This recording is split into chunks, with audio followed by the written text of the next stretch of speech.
நீதிமொழிகள் அதிகாரம் 22. திரளான ஐஸ்வர்யத்தை பார்க்கிலும் நற்கீர்த்தியை தெரிந்து கொள்ளப்படத்தக்கது. பொன் வெள்ளியை பார்க்கிலும் தயையே நலம். ஐஸ்வர்யவானும் தரித்திரனும் ஒருவரை ஒருவர் சந்திக்கிறார்கள். அவர்கள் அனைவரையும் உண்டாக்கினவர் கர்த்தர். விவேகி ஆபத்தை கண்டு மறைந்து கொள்கிறான். பேதைகள் நெடுக போய் தண்டிக்கப்படுகிறார்கள். தாழ்மைக்கும் கர்த்தருக்கு பயப்படுதலுக்கும் வரும் பலன் ஐஸ்வர்யமும் மகிமையும் ஜீவனுமாம். மாறுபாடுள்ளவனுடைய வழியிலே முள்ளுகளும் கண்ணிகளும் உண்டு. தன் ஆத்துமாவை காக்கிறவன் அவைகளுக்கு தூரமாய் விலகிப் போவான்.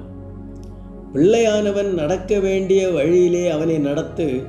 அவன் முதிர் வயதிலும் அதை விடாதிருப்பான். ஐஸ்வர்யவான் தரித்திரனை ஆளுகிறான். கடன் வாங்கினவன் கடன் கொடுத்தவனுக்கு அடிமை. அநியாயத்தை விதைக்கிறவன் வருத்தத்தை அறுப்பான். அவன் உக்கிரத்தின் மிலாறு ஒழியும். கருணைக்கண்ணன் ஆசீர்வதிக்கப்படுவான்.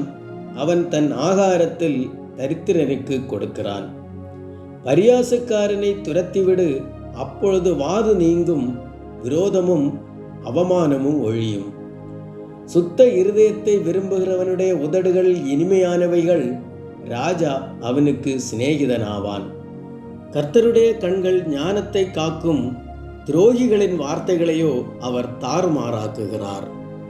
வெளியிலே சிங்கம், வீதியிலே கொலையுண்பேன் என்று சோம்பேறி சொல்லுவான். பரஸ்திரீகளின் வாய் ஆழமான படுகொழி. கர்த்தருடைய கோபத்திற்கு ஏதுவானவன் அதிலே விழுவான். பிள்ளையின் நெஞ்சில் மதியினம் ஒட்டியிருக்கும். அதை தண்டனையின் பிரம்பு அவனை விட்டு அகற்றும். தனக்கு அதிகமுண்டாக தரித்திரனை ஒடுக்குகிறவன் தனக்கு குறைச்சலுண்டாகவே ஐஸ்வர்யவானுக்கு கொடுப்பான். உன் செவியை சாய்த்து ஞானிகளுடைய வார்த்தைகளை கேட்டு என் போதகத்தை உன் இருதயத்தில் வை. அவைகளை உன் உள்ளத்தில் காத்து அவைகளை உன் உதடுகளில் நிலைத்திருக்க பண்ணும்போது அது இன்பமாயிருக்கும். உன் நம்பிக்கை கர்த்தர் மேல் இருக்கும்படி இன்றைய தினம் அவைகளை உனக்கு தெரியப்படுத்துகிறேன். சத்திய வார்த்தைகளின் யதார்த்தத்தை நான் உனக்கு தெரிவிக்கும்படிக்கும் நீ உன்னை அனுப்பினவர்களுக்கு சத்திய வார்த்தைகளை மறுமொழியாக சொல்லும்படிக்கும் ஆலோசனையையும் ஞானத்தையும் பற்றிய நான் உனக்கு முக்கியமானவைகளை எழுதவில்லையா? ஏழையாயிருக்கிறான் என்று ஏழையை கொள்ளையிடாதே. சிறுமையானவனை நியாயஸ்தலத்தில் உபத்திரப்படுத்தாதே.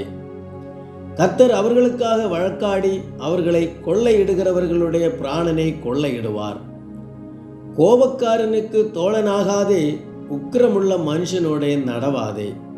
அப்படி செய்தால் நீ அவனுடைய வழிகளை கற்றுக்கொண்டு உன் ஆத்துமாவுக்கு கண்ணியை வருவிப்பாய். கையடித்து உடன்பட்டு கடனுக்காக பிணைப்படுகிறவர்களில் ஒருவனாகாதே.